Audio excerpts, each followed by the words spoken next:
Congratulations on season 1 of Riverdale. Thank you very much. Now, can you give me a clue about what's going on for the rest of the season? You guys are knee-deep in your mystery. Mm-hmm. Yeah. God, what happens? A lot. Shame, guilt. Well, you know what? Drama. There's a lot of relationship issues that we kind of dig into, which is, I think fans will really respond to. I think episode 10 is a big kind of relationship episode between Betty and Jughead, and also between other characters. A villain makes a reappearance. Oh yeah, I forgot. Oh, yeah. And we get to see Archie's mom. Yes. Archie's mom. Archie's mom's coming. Oh my gosh. Played by Molly Ringwald. Which is great. Oh my God, I grew up with her. Mm-hmm.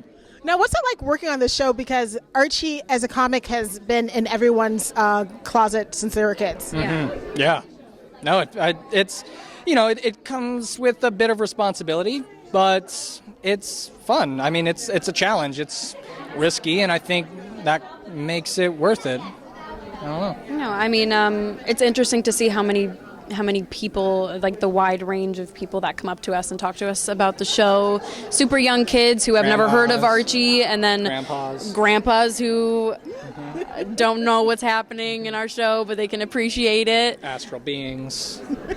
Exactly. Cats and dogs.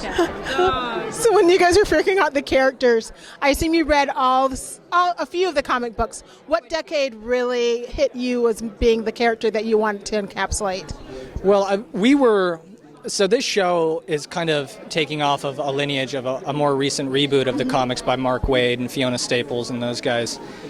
So that was kind of the research packet we were given by the Archie Comics properties. So when you think of Riverdale, we think of it grounded more within that lineage and that history of comics. But it's so long-lived, and there's so much character information in the digests and just the digest through time that it would be foolish not to look at all of it, but it would also be an all-consuming process. I mean, there's no way that we could filter through all of the stuff anymore. But I mean, I think we took a bit of info from each character. With all the decades, there was something else to grab from it, but especially the recent one, it was obviously more modern, so I think Betty was a stronger woman, so that's what I took from that and appreciated, and that's kind of what we built Betty off of for this one.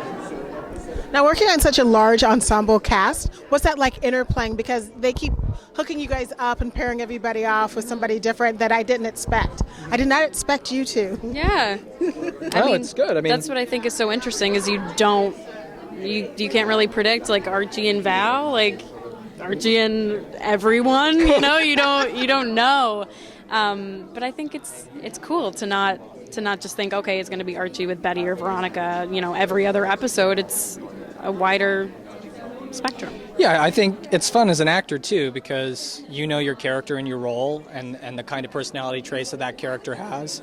So when you're put into a room with other characters with completely different sets of personality traits, with extremely long histories in the comics and well-defined personalities, it's fun to play off and bounce and act and react differently according to the character that you're paired up with. Thank you so much for talking with me. Of course. Congratulations on season 2. Thank you. Yes. Yes, thank you very much. Months. Appreciate Thank it. you so much.